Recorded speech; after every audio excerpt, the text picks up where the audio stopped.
Bangladesh cricket বোর্ডের সম্মানিত ডিরেক্টররা বারবার কথা বলছেন। আমি যেহেতু বাংলাদেশ ক্রিকেট বোর্ডের কর্মকর্তা হিসেবে আছি এবং এই ব্যাপারটা ডিরেক্টর লেভেল থেকে ডিল করা হচ্ছে, ওনারা যেভাবে বলছেন সেটা ফলো করলেই ভালো। এই ব্যাপারে আমার পার্সোনালি কোনো বক্তব্য নেই। আমি ব্যক্তিগতভাবে সাকিবকে অ্যাডমায়ার করি। সাকিব বাংলাদেশের ইতিহাসের অন্যতম if not the best cricketer, এবং ওর মতো ক্রিকেটার দলে থাকাটা অবশ্যই যে কোনো দলই তাকে পেতে চাইবে।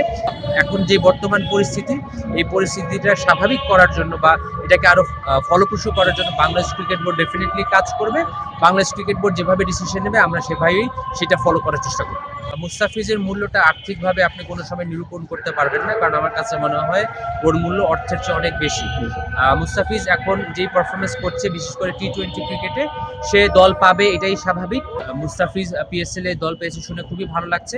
আশা করি যদি বাংলাদেশ ক্রিকেট দলের সাথে কোনো ক্ল্যাশ না করে আইটিনারি, তাহলে হয়তো সে পিএসএলও মাতাবে। এখন মুস্তাফিজ যেই মানের বোলার, যেখানেই খেলতে যাবে সেখানেই সে ভালো করবে।